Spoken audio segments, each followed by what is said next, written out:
سلام بیننده گرامی، برنامه تحلیلی تحقیق را از شبکه جهان نما منظورتان می‌گردانیم. از آنکه در 100 ساله نو یکی از مسائل گلوبالی و فراگیری سیاره آب و دسترسی به آن گردیده است، خواستیم برنامه امروزه را محض به همین موضوع بخشیده باشیم. زیرا در سطح جهانی دانشمندان و کارشناسان تلاش بر آن دارند که راه‌های حل پیچیدگی‌های این مسئله را پیدا کرده مشکلات دسترسی به آب تازه آشامیدنی را ساده‌تر کنند. ولی از سبب مرکبی روان این مسئله تابش‌های گوناگون جنبه را کسب کرده است. تغییریابی با صورت اقلیم و دیگرگونی‌های طبیعت سیاره تأثیر برقرار نشونده خود را تا رفع به منبع‌های آبی رسانیده ایستاده است. این روند طی 14 ساله اخیر از زمره همان مشکلات دانسته می شود که بر رشد استواری کشورها ضربه‌های شدید وارد می نماید. کارشناسان و دانشمندان سطح جهانی بر آن تلاش دارند که همکاری یکجایی تمام دولت‌ها در این سمت به وجود آورده شود. زیرا تأثیر بالاروی حرارت در کره زمین مخصوصاً به آبشوی با صورت پریخ‌ها که منبع اساسی آب تازه آشامیدنی دانسته می شوند بر اعلا به مشاهده می رسد. در این دوره تنها تاجیکستان نزدیک 1000 پریخ خود را از دست داده است و این روند تا رفع تشویش‌های نو را به میان گذاشته ایستاده است. آبخیزی و سیلامت‌ها، کنده‌شوی پاره‌های کوه، یرچفرایی، زیادشوی طوفان و دیگر آفت‌های خطرناک طبیعی را محض دیگرگونی‌های اقلیمی به وجود آورده ایستاده است.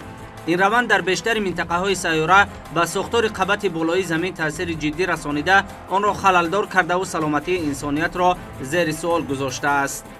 مشاهده نماییم اگر از تاثیر تغییریابی اقلیم و زیاد شدن گازهای گلخانوی با وجود آمدن آفت‌های طبیعی لوکالی مشاهده می‌گردد که پیشگویی آنها خیلی مشکل است. تاثیر مکمتر باشد، تاثیر بیرون زیادتر است. بنابر همین در این جوده راه‌های جلب نمودن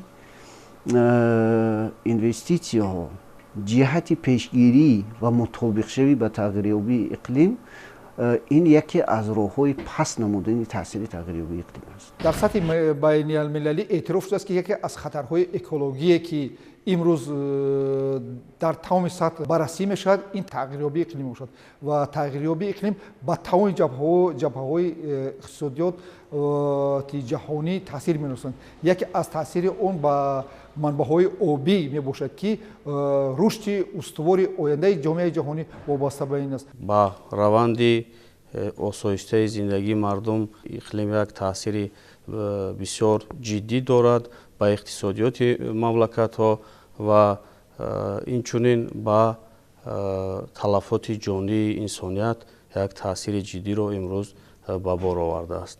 روند تغییریابی اقلیم، بلند شدن حرارت من بعد هم دوام کردن گرفت، آنگاه در ابتدا آبشوی پریخ‌ها چه در سطح تاجیکستان و چه در سطح جهانی می افزاید.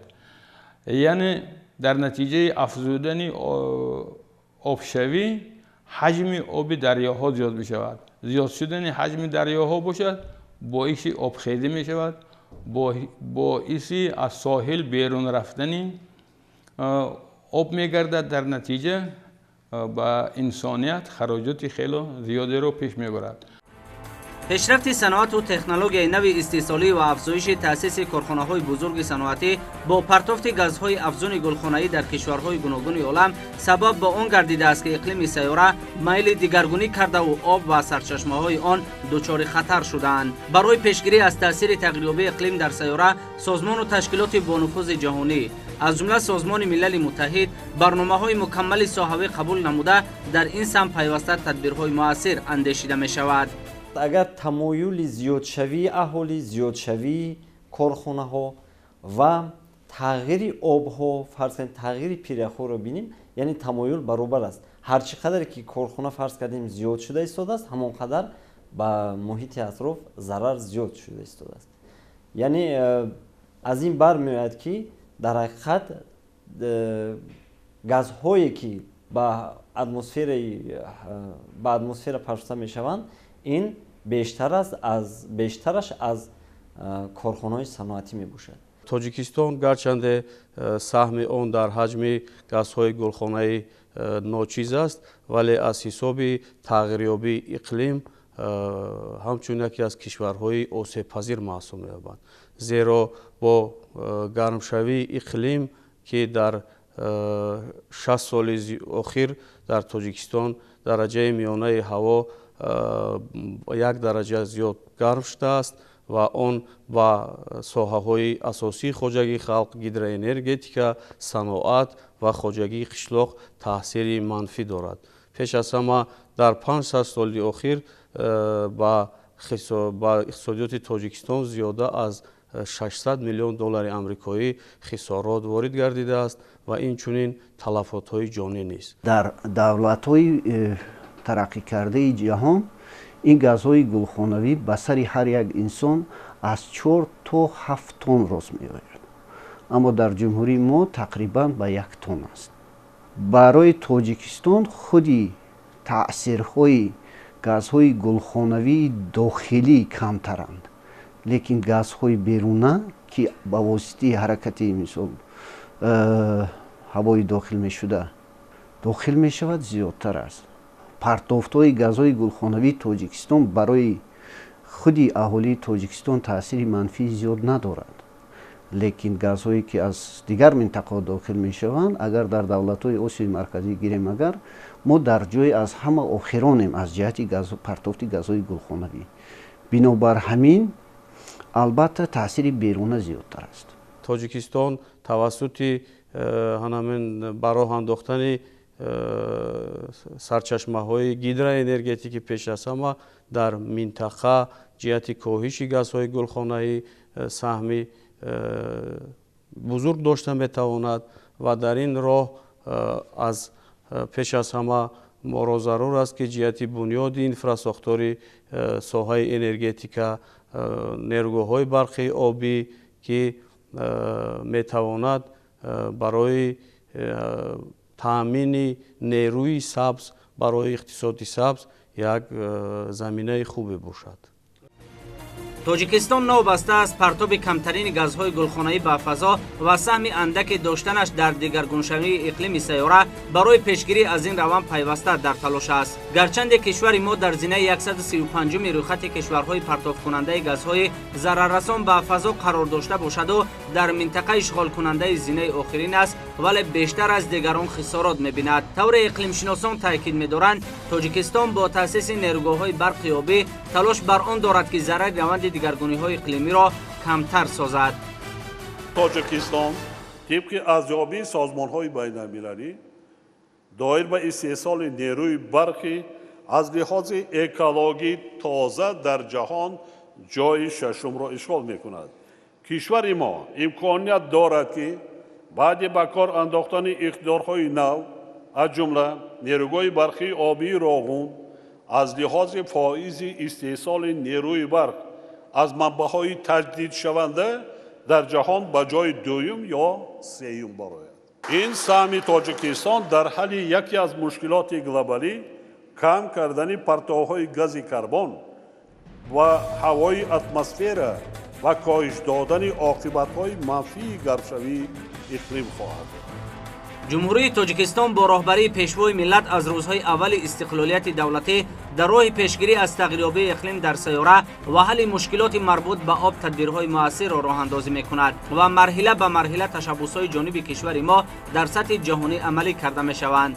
агарчи Тоҷикистон дорои захираҳои зиёди оби тозаи ошомиданӣ дар минтақа ва ҷаҳон шинохта шудааст, аммо новобаста аз ин барои таъмини бехатарӣ дар самти истифодаи оби нӯшокӣ, ҳифзи сиҳатии аҳолӣ, беҳтар кардани идоракунии манбаъҳои обтаъминкунӣ, дастрасии аҳолӣ ба оби тозаи ошомиданӣ ва полизӣ пайваста дар талош аст.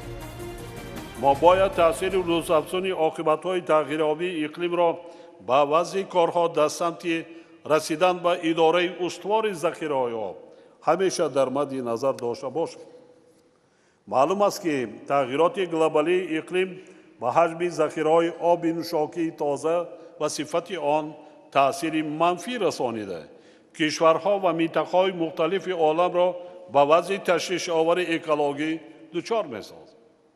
дар баробари ин бар асари зиёд шудани аҳолӣ дар минтақаи мо ва умуман дар сатҳи глобалӣ талабот ба захираҳои об бо суръат афзоиш меёбад. این دو عامل در نزد ما وظیفه‌های نوی مجموعی را می‌گذارد. ضمناً تاکید می‌نمایم که سیاست دولت تاجیکستان در ساحه آب در عین زمان به حل مسائل مبرم اجتماعی و اقتصادی منطقه آسیای مرکزی نیز نگرانیده شده است. توجیکستان با راهبری پیشوای ملت در عرصه بین المللی تشبسکار اساسی حل مسائل مربوط به آب شناخته شده است. تا به امروز 4 تشبس جانب توجیکستان از جمله سال 2003 سال بین المللی آب تازه، سالهای 2005 2015 10 ساله بین المللی عمل آب برای حیات، سال 2013 سال بین المللی همکاری در ساحه آب و 10 ساله بین المللی عمل آب برای رشد استوار برای سالهای 2018 2028 از جانب جامعه جهانی جانبداری یافته است که در رفع مشکلات مربوط به آب و پیشگیری از تغییرات اقلیم در سیاره مهم و نظررس ارزیابی می‌گردند. گرچنده که ما در سرگه آبیم، لیکن که از طرف پیشوای معظم ملت ما بررسی این مسئله در سطح جهانی گذرانیدن کنفرانس های بین المللی مربوط به آب تازه، مربوط به آب آشامیدنی، این یک تکانی جدی بود که علاقه در جهت تأمین نمودن اهالی سیاره با آب نوشاکی، تأمین نمودن اهالی با آب تازه، این یک دستاورد مهمی نه فقط تاجیکستان، نه فقط منطقه آسیای مرکزی، بلکه دستاورد جهانی است. امروز آب یکی از منبع‌هایی هست که نه تنها همچون تأمین انسانیت به آب آشامیدنی و در برابر این جهت رشد استوار اقتصادی دولت‌ها زمینه اساسی محسوب می‌یابد و تاجیکستان با این تشبس خود در منطقه توسط همین طرح کس هزار اگر ما می‌توانیم که برای دولت‌های منطقه و آسیا جهت استفاده نیروی از جهت اکولوژی تازه در صنعت خود و کاهش گازهای گلخانه‌ای سهم ارزنده داشته باشد. در حقیقت وقتی که این برنامه قبول می شود، انستیتوت های مالیوی مبلغ معین خود را به این سمت صرف می کنند، یعنی به علم اوید به آب و به پیشگیری فرض کردیم آبشوی پیریخ‌ها و همه این باعثی استفاده عاقلانه ذخیره آب در کره زمین می‌گردد و این استفاده عاقلانه به انسانیت، یعنی به انسانیت امتیاز می‌دهد، یعنی کمک می‌کند که ذخیره‌های طبیعی رو در برابر این عاقلانه استفاده بریم. بنا به تحلیل سازمان‌های با نفوذ جهانی همساله در عالم، از سبب نارسایی آب آشامیدنی و جوابگو نبودن آب به طلبات بهداشتی 1,400,000 نفر کودک اذیت کشیده. هر دقیقه یک کودک نوزاد به هلاکت می‌رسد. هر سال از شماره عمومی اهالی سیاره با سبب نارسایی آب 3,400,000 نفر وفات می‌کند. با نظرداشت این و پیشگیری از دیگر مشکلات مربوط به آب و تغییرات اقلیم در جهان، پیشنهاد چهارم اساسگذار صلح و وحدت ملی پیشوای ملت پرزیدنت جمهوری تاجیکستان محترم امام علی رحمان 10 ساله بین المللی عمل آب برای رشد استوار برای سالهای 2018 2028 از جانب جامعه جهانی دستگیری یافت و آن از ماه مارس سال 2018 در اساس قطعنامه سازمان ملل متحد رسما عمل می‌کند. ما مشاهده کردیم که در تمام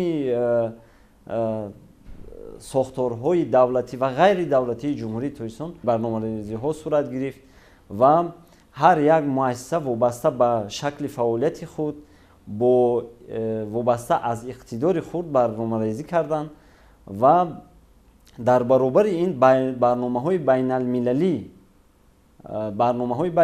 برنامه‌های منطقوی نقشه‌های خود را موافق این برنامه، یعنی موافق این هدف کارکرد کردند و امیدواریم که 9 سالی باقی مانده گوییم برنامه هدف خود را به دست می‌آورد. با دستگیری حکومت جمهوری تاجیکستان یک چند قرار رو، یک چند حجت‌های مهمی قبول گردیدند که علاقه در سمت اداره کنی ذخیره‌های آبی در جمهوری و سمتی پس نمودن تأثیر آفت‌های طبیعی با اقتصاد کشور که سال گذشته استراتژی ملی اوید به پس کردن کاهش آفت‌های طبیعی قبول گردید و استراتژی ملی اوید با تأثیر مطابق شوی با تغییریابی اقلیم آماده گشته ایستاده است. البته این خیلی گویا که مسئله هایی که مربوط به عملی نمودن 10 ساله آب برای رشد استوار علاقه زمینه میگذارد. کارشناسان و متخصصان میگویند که تطبیق 10 ساله بین المللی عمل آب برای رشد استوار برای سالهای 2018-2028 اقدامی مهم و نظررس در راه دسترسی ساکنان سیاره با آب تازه آشامیدنی و پیشگیری از تغییرات اقلیم است. زیرا در زمان معاصر دستنارس بودن آب برای قسمی از اهالی سیاره طرف تشویش‌آور گشته جامعه جهانی را به پیچیدگی‌های نو به نو روبرو کرده است. اکنون سازمان‌های جهانی همکاری و همبستگی کشورها را در این سمت تقاضا دارند. تأمین نمودن اهالی سیاره با آب آشامیدنی با آب نوشاکی این یک پرابلمی گلوبالی است که در این 10 ساله جهتی کم نمودن شخصیت های یا اینکه دولت هایی که با آب نوشاکی تنقیصی میکشند این یک دستاورد مهمی این 10 ساله می شود و البته سهم تاجیکستان بسیار کلان است. از منبری بلند سازمان ملل متحد هنگامی که پیشوای معظم ما این پرابلم را بگویا که با جهانیان میرسونند البته این علاقه دستگیری یافته است و ما امیدواریم که عملی نمودن این هدف این یکی از هدف های گویا که رشد استوار با نتیجه خوب نائل میگردد که دسترسی انسانیت به آب نوشاکی بهتر میگردد. آب برای رشد استوار معنای آن را دارد که باید انسانیت به یک رشد استوار نزدیک شود. یعنی اون طوری نباشد که فرض کردیم چه سالهای قبلی بود تنها برای استحصال فرض کردیم خوراک، استحصال پوشاک، استحصال موادهای جنگی محک‌های اکولوژی را به این نوبت نگیرند. امروز خوشبختانه در مسئله اکولوژی یعنی ارزیابی اکولوژی قبول کرده شده است که در سطح بین‌المللی هر یک کارخانه هر یک مؤسسه وقتی که مؤسسه خود را میسازد از استانداردی ارزیابی اکولوژی میگذراند. 10 ساله بین المللی عمل آب برای رشد استوار برای سالهای 2018-2028 تمام مسائل وابسته به آب را در بر میگیرد و تامین اهالی سیاره با آب تازه آشامیدنی از جمله هدفهای کلیدی برنامه مذکور می باشد. مقصد از این پیشنهاد محض فراهم آوردن زندگی شایسته به ساکنان سیاره است. بنا به تاکید متخصصان عملی گردیدن نقشه ها در دایره 3 تشبث قبلی تاجیکستان نزدیک 1.5 میلیارد نفر ساکن سیاره را از مشکلات دسترسی به آب تازه آشامیدنی رها بخشیده است. اما وابسته از این هم تاکید می‌گردد که تلاش‌های دست جمعانه در سیاره زمین برای دسترسی اهالی به آب تازه آشامیدنی مهم و سری وقتی میباشد، زیرا هم مسئله از این مشکلات 5 میلیون نفر ساکن سیاره به هلاکت میرسد. هدف‌های کلیدی این برنامه پیش از همه عاقلانه استفاده بردن ذخیره طبیعی میباشد و آب رو یعنی نگهداری توازن آب به شکل طبیعیش میباشد. یعنی باید آب در شکل طبیعیش نگاه داشته شود. ما هیچگاه آب رو در منطقه‌ای که آب رفته میرسد در اونجا نگاه کردن نمیتوانیم. آب رو ما تنها نگاه داشته میتوانیم در منطقه طبیعی خود یعنی در پیریخ‌ها در منطقه تشکل آب نگاه داشته میتوانیم و امیدواریم که همین نقشه عملی میگردد. تلاش‌ها و پیگیری‌های دسته‌جمعانه دولت‌های و سازمان‌ها به خاطر دسترسی اهالی به آب تازه آشامیدنی در منطقه‌های گوناگون سیاره مهم و سری وقتی میباشد. بنا به معلومات سازمان عمومی جهانی تندرستی بیشتر از همه 2 میلیارد نفر در قطعه‌های افریقا، آسیا، امریکای جنوبی و یک قطار کشورهای دیگر سیاره از سبب دسترسی به آب تازه آشامیدنی اذیت می‌کشند. در کدام منطقه کره زمین نباشد استفاده عاقلانه آب به طور ایدئالی به راه مانده نشده است. چی در اروپا، چی در آسیا، چی در افریقا، در همه جا آب، مشکلات آب موجود است. در اساس 4 تشبث پرزیدنت جمهوری تاجیکستان محترم امامعلی رحمان وابسته به آب دوام چند ده ساله اخیر از جانب سازمان و تشکیلات با نفوذ جهانی خصوصا مجمع عمومی سازمان ملل متحد برنامه‌های مکمل عاید به اهمیت آب در ادامه زندگی بشریت قبول کرده شده. در این زمینه مسائل‌های وابسته به آب مورد تحلیل و بررسی کارشناسان قرار داده شده است و برای آینده نیز نقشه‌های هدفناک در این سمت تحریزی گردیدند. تاجیکستان تشکل دهنده بیشتر از 60% آب در منطقه آسیای مرکزی بوده. بنیاد اینفراستراکچور و استفاده ثمره بخش ذخیره‌های آبی جمهوری تاجیکستان در رفع مشکلات مربوط به این سمت در منطقه زمینه گذاشته است. در جمهوری تاجیکستان با عملی گردیدن نقشه و برنامه‌های مکمل هدفناک به خطری آب آشامیدنی تامین گردیده، منبع‌های آب تامین کنی در منطقه بهتر و با این واسطه حفظ سالمی اهالی تا جای تامین شده است.